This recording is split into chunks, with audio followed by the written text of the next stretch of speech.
damai tepat di depan Mahkamah Konstitusi bertepatan hari ini dengan adanya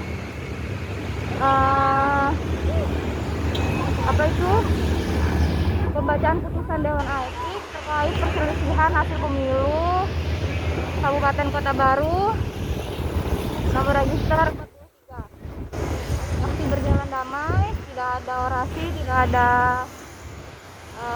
hal yang lain. Beberapa masyarakat hanya membawa tulisan berisikan pesan-pesan yang dituliskan di karton.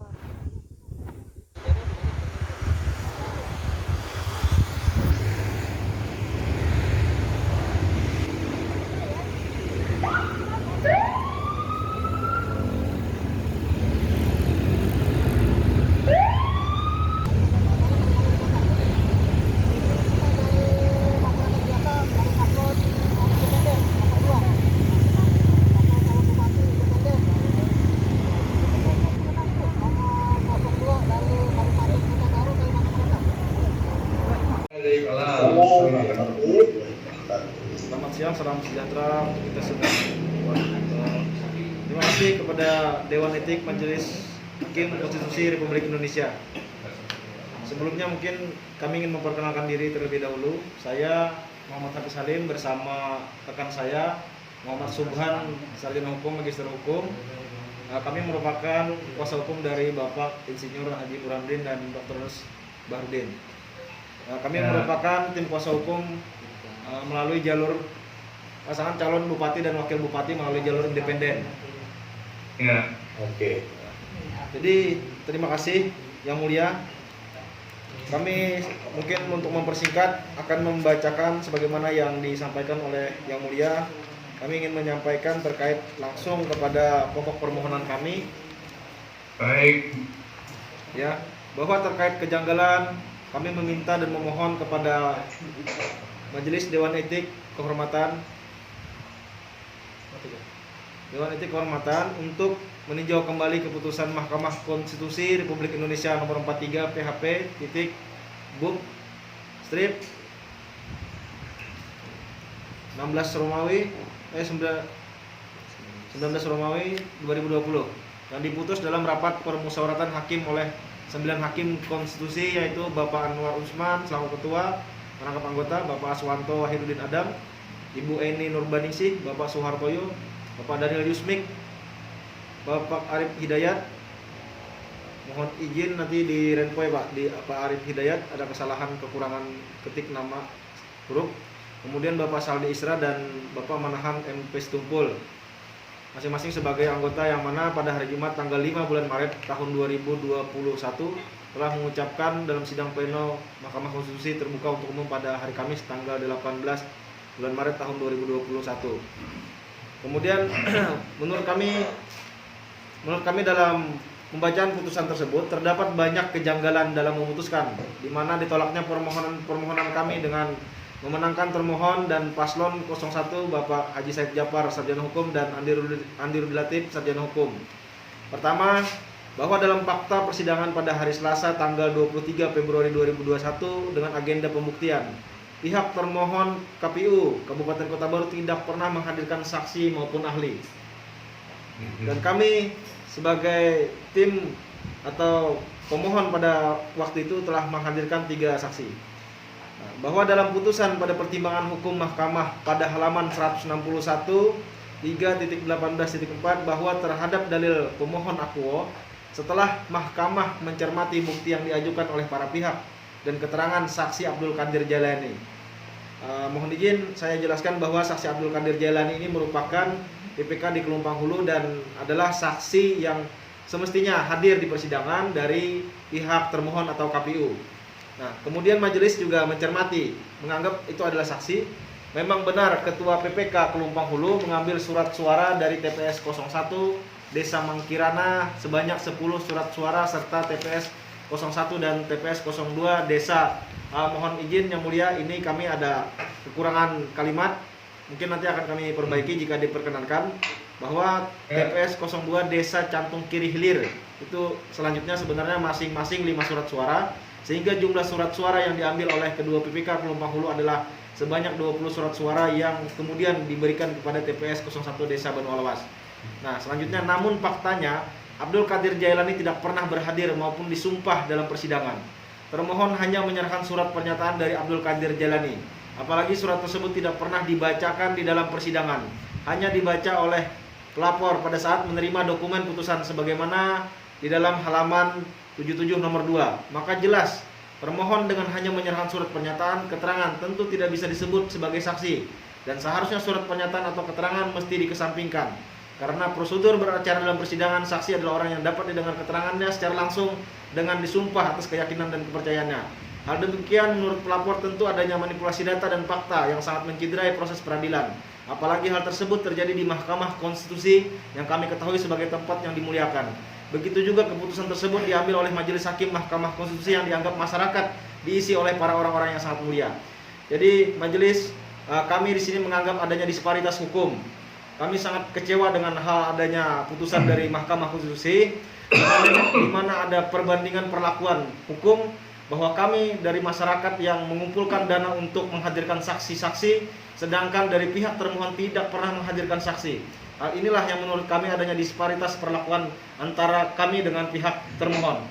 Kemudian yang mulia, terkait poin nomor 2, bahwa terkait isi putusan pada halaman 152, Mahkamah menerangkan belum memiliki keyakinan bahwa peristiwa pembagian uang sebagaimana didalilkan oleh pemohon akuo mampu mempengaruhi pemilih untuk memilih pihak terkait. Terlebih lagi Mahkamah menemukan fakta bahwa berdasarkan berita acara dan sertifikat rekapitulasi hasil penghitungan suara dari setiap kecamatan di tingkat kabupaten kota dalam pemilihan bupati dan wakil bupati tahun 2020 dan formulir model D hasil kabupaten atau kota KWK, pemohon justru meraih suara terbanyak di Kecamatan Sebuku dan Kecamatan Pulau Laut Utara. Padahal di kecamatan tersebut pemohon mendalilkan adanya pembagian uang yang dilakukan oleh pihak terkait. Hal demikian tentunya sangat bertentangan dengan pemilu yang bersih, adil. Demikian majelis berpandangan sama saja dengan melegalkan atau menghalalkan praktek politik uang, meskipun pelaku politik uang tidak menang dalam perolehan suara. Padahal sangat jelas proses politik uang atau money politik tentu merugikan pasangan calon lain dan tentunya melanggar pasal 73 ayat 1 Undang-Undang Republik Indonesia nomor 10 tahun 2016 yang berbunyi calon dan atau tim kampanye dilarang menjanjikan atau memberikan uang atau materi lainnya untuk mempengaruhi penyelenggara pemilihan dan atau pemilih. Selain itu sangat jelas Bawaslu Kabupaten Kota Baru tidak profesional dikarenakan menolak pengaduan masyarakat tentang adanya politik uang dengan alasan tidak ada uangnya dan saksi sehingga tidak terpenuhinya syarat material. Padahal sebagaimana peraturan milik Bawaslu sendiri, peraturan Badan Pengawas Pemilu Republik Indonesia nomor 8 tahun 2020 tentang penanganan pelanggaran pemilihan gubernur dan wakil gubernur, bupati dan wakil bupati, serta wali kota dan wakil wali kota terkait syarat untuk memenuhi syarat material pada kajian awal tertuang pada pasal 9 ayat 5 yang berbunyi syarat material sebagaimana dimaksud pada ayat 2 huruf A meliputi waktu dan tempat kejadian dugaan pelanggaran, B. uraian kejadian dugaan pelanggaran dan bukti.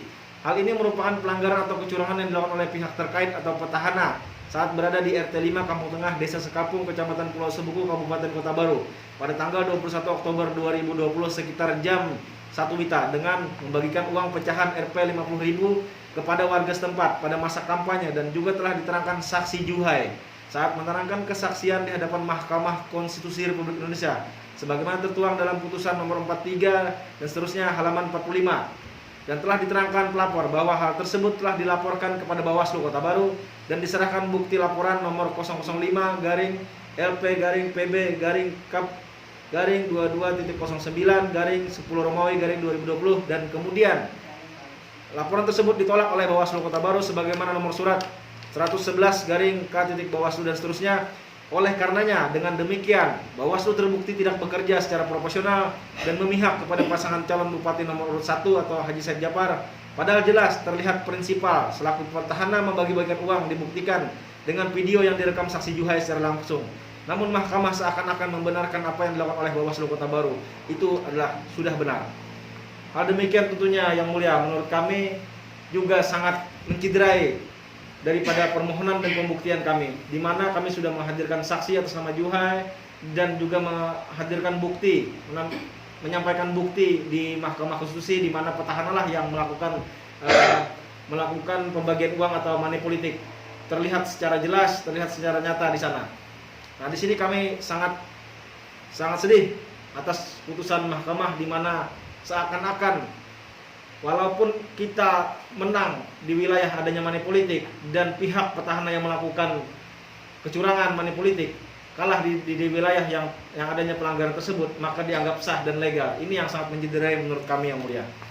Kemudian pada poin 3 bahwa terkait C1 atau C hasil salinan KWK downloadan dari laman jedih KPU Go ID terbukti tidak sama dengan form resmi KPU. Apalagi saat pembuktian juga termohon tidak pernah menghadirkan saksi, namun hanya menyerahkan surat pernyataan tertulis dari Abdul Qadir Jalani.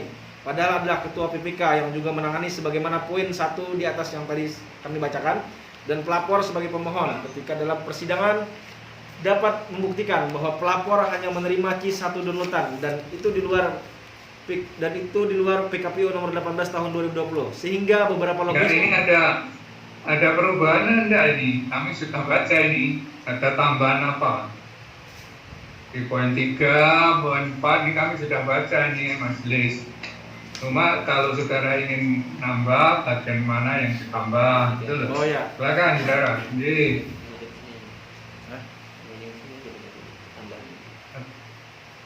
Jadi pokok-pokoknya ya, mana? Kalau di pokok perkara mungkin ada tambahan yang tadi yang mulia. Kemudian untuk C1 downloadan mungkin kami akan tambahkan nanti jumlah surat suara di TPS poin A, B, C, D. Jumlah suara pasangan calon. Oh iya. Halaman 8 ini ya? Halaman 8. Nanti kami akan revisi untuk penambahan per TPS. Baik. Lalu yang nomor 4. Kemudian nomor 4 mungkin bisa saya jelaskan sedikit bahwa terkait putusan 149 yang menjelaskan bahwa keterangan saksi Muhammad Yani dan bukti-bukti yang diajukan terkait pelanggaran penyalahgunaan kewenangan fasilitas negara melibatkan ASN dan politik uang yang dilakukan petahana pada saat cuti di masa kampanye. Terhadap perkara dimaksud adalah pelanggaran yang dilakukan petahana pada hari Senin tanggal 5 Oktober 2020. Nah, jadi untuk mempersingkat ini yang jelas yang mulia, apa yang disampaikan mahkamah pada saat pembacaan putusan itu disampaikan telah selesai di Bawaslu. Padahal jelas ini bukan diselesaikan. Ini dihentikan oleh Bawaslu. Karena jelas aturan daripada undang-undang pilkada terkait masalah bansos itu bukan ranah pidana, tapi ranahnya adalah administratif berupa diskualifikasi atau pembatalan terhadap pasangan calon karena adanya pelanggaran melibatkan ASN dan penyalahgunaan kewenangan dan program yang mulia. Jadi hal demikian itu sudah kami tuangkan di dalam poin 4 bahwa apa yang telah disampaikan mahkamah terkait masalah persoalan yang telah diselesaikan oleh Bawaslu itu sangat melukai dari pihak pemohon, karena sampai hari ini pun kami masih memperjuangkan itu ke DKPP terkait adanya kejanggalan yang dilakukan oleh pihak Bawaslu yang mulia. Mungkin itu akan kami tambahkan bahwa kami kemarin baru saja bersidang di DKPP yang mulia. Ya, nomor 5. Nomor 5. Bahwa dalam konklusi pada halaman 163 mahkamah menilai eksepsi termohon mengenai kewenangan mahkamah tidak beralasan menurut hukum. Padahal jelas dalam eksepsi termohon dan jelas pihak terkait juga menyampaikan salah satu contoh yang kami sampaikan tadi pada poin 4 bahwa kapasitas atau dari pihak Bawaslu ini mempunyai aturan dan itu dianggap oleh pihak termohon atau pihak terkait itu sudah diselesaikan oleh Bawaslu. Dan pada poin 4 tadi mahkamah seakan-akan sama hal demikian dengan apa yang disampaikan oleh pihak termohon, pihak terkait. Nah, jadi intinya menurut kami tidak perlu ada sampai ke ranah pembuktian jika demikian hasil putusan. Semestinya di putusan sela kami sudah digugurkan dengan adanya pernyataan pihak terkait dan itu bertentangan dengan konklusi atau kesimpulan yang disampaikan mahkamah bahwa menolak eksepsi termohon seluruhnya maupun atas kewenangan mahkamah. Nah, di situ menurut kami yang mulia bahwa dari pihak termohon juga menjelaskan dari eksepsi tersebut bahwa terkait masalah yang ada di Tarjun atau poin 4 itu bansos yang dilakukan oleh pihak petahana itu sudah disampaikan oleh pihak pihak termohon dan terkait. Nah, jadi sangat bertentangan antara isi dan konklusi. Kemudian Pada halaman 163, pada putusannya mahkamah atau terlapor setelah mencermati keterangan saksi Edi Supianur, Dedi Alamsyah, dan Sukmaraga, kami mengetahui bahwa saksi Edi Supianur telah memaparkan dan menguraikan secara jelas bahwa apa yang telah terjadi di tingkat kabupaten, adanya perlakuan yang sepihak oleh pihak termohon antara kepada pihak kami, pihak pemohon pada saat saksi di rekapitulasi di kabupaten. Nah, di sini Edi Supianur telah hadir di persidangan Mahkamah Konstitusi melalui daring. Sedangkan Dedi Alamsyah selaku saksi dari pihak termohon itu tidak pernah dihadirkan, Yang Mulia. Tidak pernah, atas nama Dedi Alamsyah tersebut tidak pernah hadir baik melalui sidang secara langsung maupun secara daring. Nah, ini yang membuat kami juga adanya ketimpangan hukum prosedur yang menurut kami tidak beralasan dari mahkamah. Oke, nomor 7. Yang jelas bahwa Majelis Hakim Mahkamah Konstitusi terlapor kami anggap tidak memberikan rasa keadilan dikarenakan beralasan bahwa menolak eksepsi termohon dan terkait. Namun sebelumnya pada saat putusan sela jelas meloloskan pemohon untuk memasuki tahap pembuktian. Ya, sebelumnya mungkin kami lupa untuk menyampaikan bahwa adanya penghitungan di papan tulis tersebut, Yang Mulia. Telah kami uraikan bahwa mungkin di poin 6, Yang Mulia. 6. Ya, ada di poin 6 diantaranya di bawah, di poin 6 paling bawah nomor uria itu, Yang Mulia. Bahwa jelas kami sudah menjelaskan bahwa telah terjadi pelanggaran prosedur yang dilakukan oleh pihak petahana atau terkait, pihak termohon atau pihak KPU pada saat pemungutan suara di wilayah Desa Muara Uri TPS 3. Di situ jelas ada, dan telah kami serahkan juga bukti kepada Yang Mulia.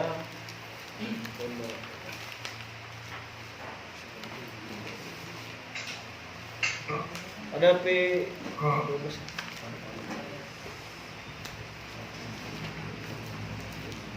pada P19 dan P20 itu telah kami sampaikan buktinya di majelis. Bukti itu terkait P19 itu merupakan bukti di mana pada saat penghitungan suara di TPS 3 Desa Muara Uri itu jelas bahwa antara suara gubernur dan suara bupati itu digabung, Yang Mulia. Padahal prosedur yang benar itu tidak dibenarkan secara aturan PKPU, tidak dibenarkan melalui papan tulis. Yang jelas di aturan tersebut semestinya tidak hanya masalah suara paslon, tapi juga jumlah surat suara yang diterima, jumlah surat-suara yang digunakan maupun jumlah surat-suara yang tidak digunakan. Hal itu semua ada aturan-aturan tersebut, mekanisme dan prosedur pedoman yang dipakai oleh pihak termohon, Yang Mulia. Dan itu sudah kita sampaikan juga pada saat keberatan di Rekapitulasi Kabupaten dan di Mahkamah Konstitusi. Sudah. Kemudian langsung aja petitumnya. Ya. Kemudian Yang Mulia, izinkan kami ingin menyampaikan juga bahwa kami baru saja menerima adanya ralat dari pihak terlapor atau pihak Mahkamah Konstitusi Kepanitraan, di mana 2 hari yang lalu kami menerima dari pos adanya ralat penyampaian salinan putusan, di mana ralat ini menyampaikan bahwa adanya perubahan atau kesalahan nomor pada saat pengucapan putusan di Mahkamah Konstitusi pada saat persidangan. Hal ini juga menurut kami sangat bertentangan dengan aturan, di mana terkait masalah kekuasaan kehakiman. Jelas di situ ada hal yang sudah disampaikan melalui persidangan itu tidak dapat dirubah lagi, apalagi mahkamah ini merupakan mahkamah tertinggi di mana final dan binding atau sudah mengikat, final dan mengikat. Nah, hal demikian kami menganggap bahwa apa yang dilakukan oleh mahkamah hari ini adalah adanya ketimpangan. Kami menganggap juga Mahkamah Konstitusi adalah juga para hakim di sana merupakan manusia yang punya kehilapan. Jadi Yang Mulia, ini dari lubuk hati kami paling dalam. Seandainya ada mahkamah tertinggi daripada Mahkamah Konstitusi atau Dewan Etik, ketika kami dihadapkan kepada Allah Ta'ala atau Tuhan Yang Maha Esa, kami akan sampaikan bahwa kami akan meminta keadilan yang seadil-adilnya yang ada pada dunia ini, Yang Mulia. Demikian petitum yang akan kami sampaikan berdasarkan alasan-alasan hukum yang telah diuraikan di atas dengan dikuatkan bukti-bukti terlampir Dengan ini perkenankan pelapor menyampaikan kepada Dewan Etik Hakim Konstitusi Republik Indonesia agar berkenan melakukan pemeriksaan etik terhadap para majelis hakim Mahkamah Konstitusi Republik Indonesia yang telah mengadili perkara nomor 43 PHP Buk Strip 19 Romawi garing 2020 dan berkenan memberikan putusan dengan amar sebagai berikut. Mohon Yang Mulia, saya akan menyerahkan terkait amar ini kepada rekan saya untuk membacakannya.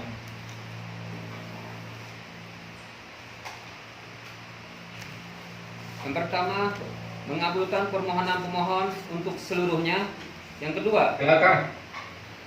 menyatakan batal dan tidak sah serta tidak mempunyai kekuatan hukum mengikat keputusan Mahkamah Konstitusi Republik Indonesia nomor 43 garing PHP titik BUP strip 19 Romawi garing 2020 tahun 2021.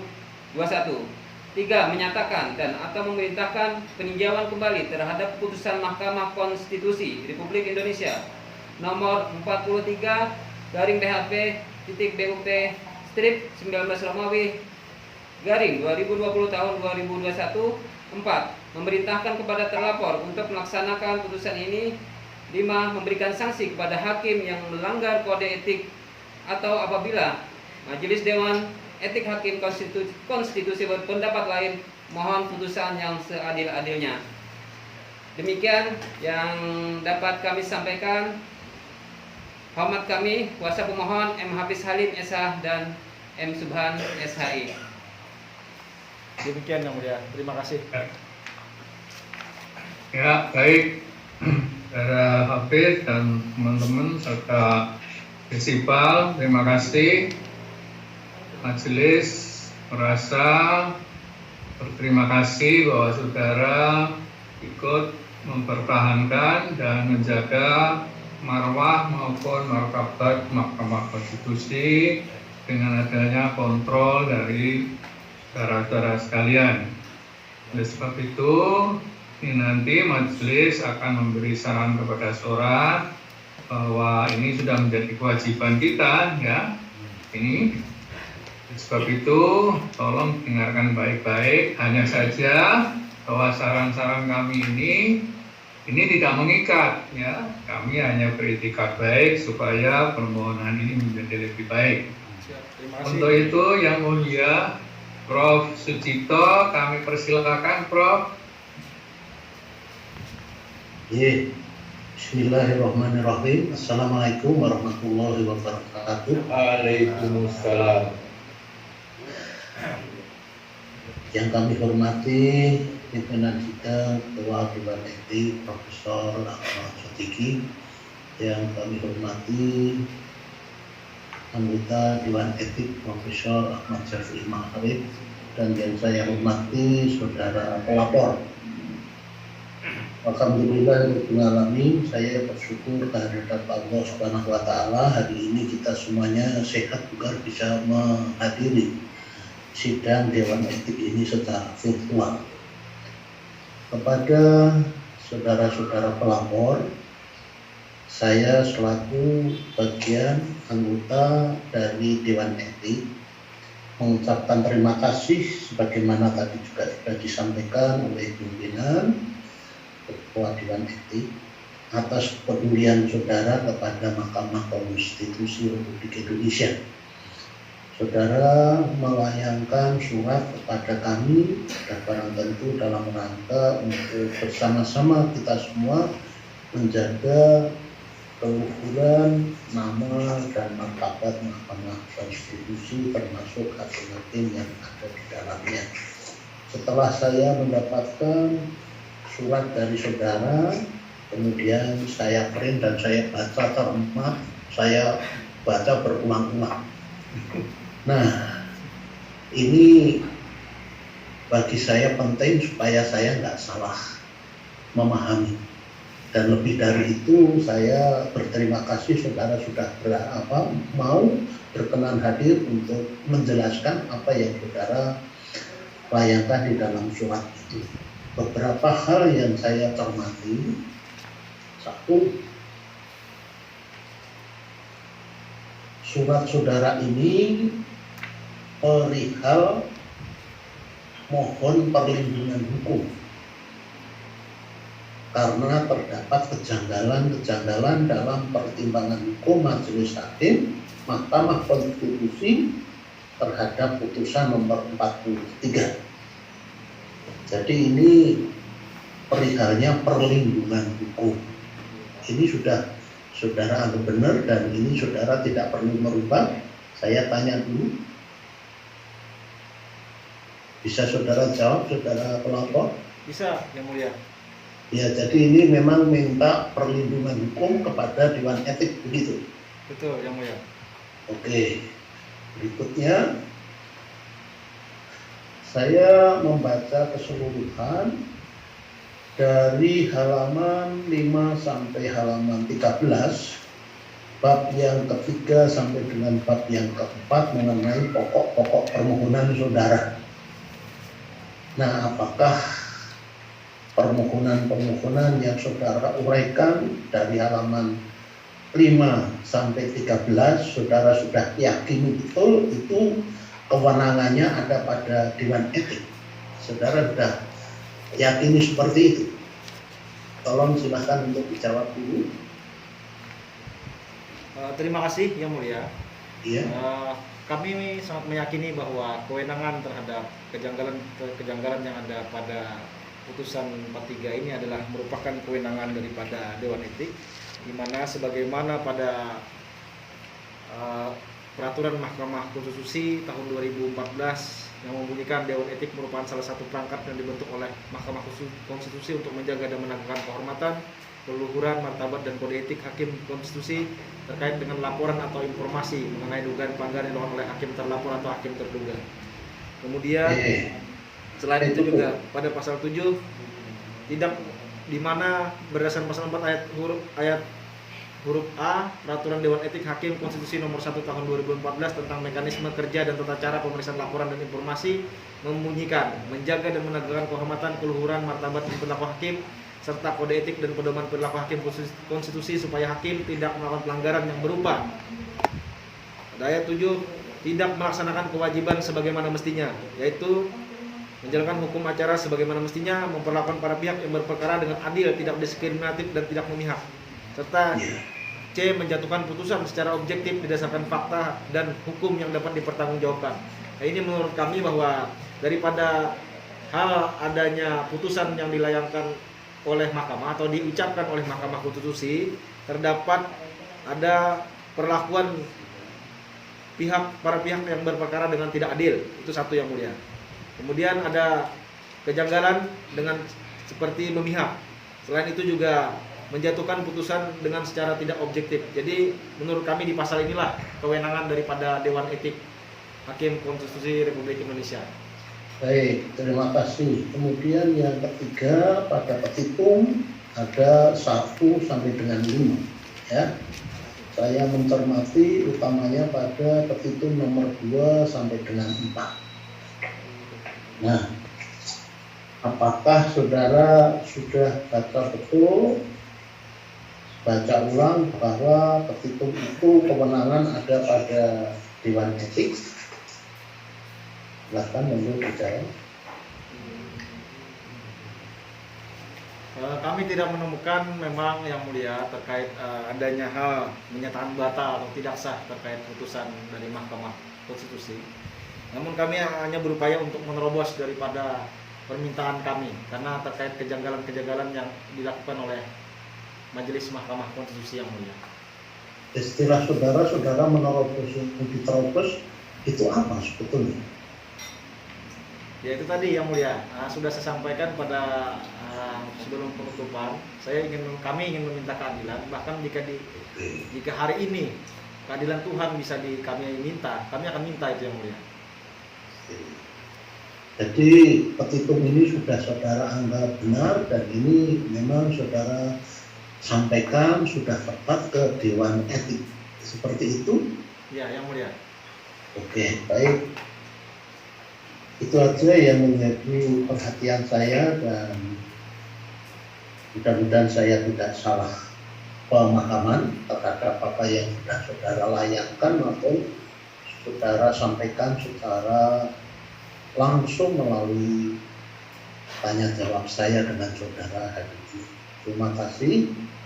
Selebihnya nanti sudah barang tentu kami akan sidangkan di Dewan Etik ini bersama-sama dengan Bapak Ketua dan anggotanya. Itu dari saya, dan waktu kami kembalikan kepada pimpinan sidang Prof. Ahmad Sotigi. Wassalamualaikum warahmatullahi wabarakatuh. Waalaikumsalam. Terima kasih Prof. Tito. Kami persilakan pada dia. Assalamualaikum warahmatullahi wabarakatuh. Bapak Ketua, Waalaikumsalam. Waalaikumsalam. Saudara pelapor, Saudara Hafiz, Saudara Subhan. Pertama, terima kasih ya.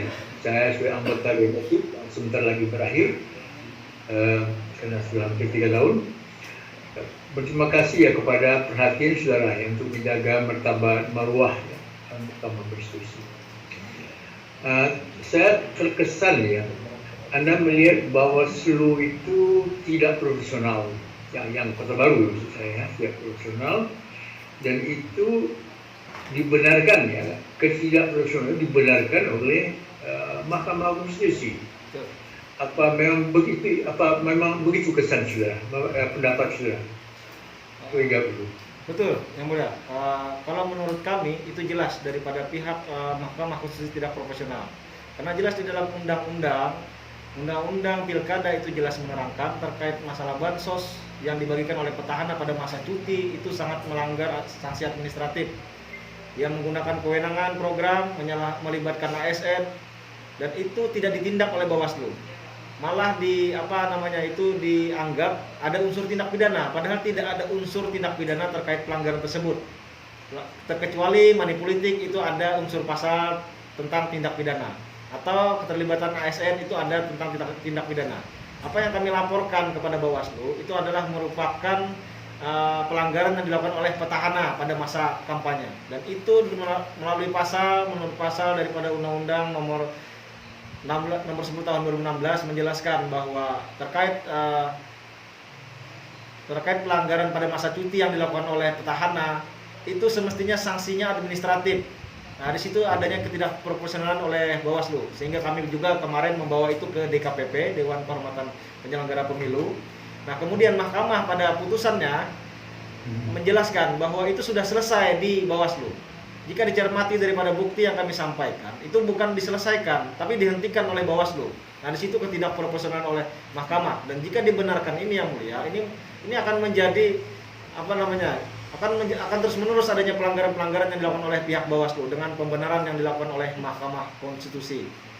Nah, kemudian yang mulia, seandainya daripada pihak Mahkamah itu objektif pada money politik yang kami sampaikan, bahwa hal adanya pelanggaran yang dilakukan oleh petahana dengan membagi-bagikan uang menggunakan money politik pada masa kampanye, itu dijelaskan oleh Mahkamah bahwa pihak kami menang dan tidak ada perubahan suara atau melihat daripada rekapitulasi yang ada di kabupaten. Seandainya Mahkamah juga objektif antara pelanggaran satu itu dengan pelanggaran yang kami sampaikan kepada Mahkamah terkait adanya bansos tadi, Mahkamah akan objektif. Kami kalah di sana yang mulia. Mahkamah semestinya menuangkan di dalam rekapitulasi, menuangkan di dalam putusan tersebut, melihat daripada rekapitulasi yang ada, kami kalah di sana. Kami tidak menang di sana. Tapi karena menurut kami Mahkamah mencari celah untuk tidak mau masuk ke sana, sehingga alasan Mahkamah adalah itu sudah selesai di Bawaslu. Padahal dua perkara ini adalah dua perkara yang sama-sama kami laporkan ke Bawaslu. Nah, apa yang kami masukkan di dalam permohonan kami atas laporan terhadap Mahkamah, ini adalah laporan-laporan yang kami sampaikan kepada Bawaslu. Banyak lagi laporan-laporan kami ke Mahkamah atau permohonan kami di Mahkamah terkait bukti-bukti dan dalil-dalil terkait pelanggaran-pelanggaran yang dilakukan oleh petahana. Namun tidak kami tuangkan di sini karena itu tidak kami laporkan ke Bawaslu. Jadi demikian yang mulia yang dapat kami sampaikan. Sebentar. Anda hanya melihat Bawaslu ya. Kalau KPU-nya bekerja profesional ya. Kalau KPU itu juga menurut kami tidak yang mulia. Karena kami juga Anda tidak mempersoalkan dong? Mempersoalkan yang mulia. KPU kami persoalkan. Karena ada C1 dunlutan tadi yang saya sampaikan, bahwa C1 atau C hasil salinan di tempat pertama di pemungutan suara, itu ada beberapa C hasil yang diterima saksi kami itu adalah merupakan dunlutan, bukan logistik asli daripada KPU. Dan itu sampai hari ini kami tidak menemukan di mana C1 yang harusnya C1 asli yang semestinya saksi kami terima. Itu ada 9 TPS yang mulia di Kelumpang Hulu. Nah, itu yang kami permasalahkan dengan KPU, dan kemudian juga terkait prosedur di papan tulis. Di papan tulis itu tidak dibenarkan itu sebagaimana peraturan KPU, bahwa tidak ada aturan yang menyarankan atau memerintahkan kepada pihak penyelenggara setelah adanya penghitungan itu menulis di papan tulis. Nah, itu yang mulia. Jadi ada beberapa juga yang kami persoalkan di KPU. Selain itu juga saksi yang tidak dihadirkan oleh KPU. Oke, satu lagi, itu perbedaan suara ya, yang terlepas ya apa itu benar apa tidak antara petahana dan paslon yang lain itu besar sekali atau tidak terlalu besar perbedaan suaranya? Mohon izin yang mulia, kami merupakan paslon dari mewakili paslon independen, dan yang kami lawan adalah merupakan petahana dikelilingi 12 partai. Jadi ini hanya ada 2 paslon, kami hanya selisih suara 309 yang mulia, atau 0,1%. Oke. Terima kasih. Cukup dari saya Pak Ketua. Ya, terima kasih. Assalamualaikum. Terima kasih. Ya. Terima kasih Prof. Ya. Kan saudara, jadi kalau boleh saya sarankan, barangkali saudara perlu membaca peraturan Mahkamah Konstitusi nomor 9 tahun 2006 ya. Mana itu kewenangannya Dewan Etik ya. Jadi hal-hal yang saudara sampaikan sudah dipahami oleh majelis. Namun jika saudara masih berminat atau berkeinginan menyempurnakan permohonan ini, jadi ini atau laporan ini, dengan senang hati majelis akan menerimanya. Saudara diberi kesempatan 1 minggu dari sekarang. Jadi mungkin tanggal berapa ini? Minggu depan tanggal 15 ya? Ya, 15. Tanggal 15 silahkan saudara kalau masih tadi yang belum masuk itu, dan saya sarankan saudara benar-benar memahami kewenangan dari Dewan Etik dan juga perilaku hakim. Demikian saudara, terima kasih pada Prof. Sujito, Prof. Safi'i, dan saudara Hafiz serta yang diwakili. Mudah-mudahan kita mendapat perlindungan dari Allah Subhanahu wa taala. Terima kasih, saya tutup. Assalamualaikum warahmatullahi wabarakatuh. Waalaikumsalam.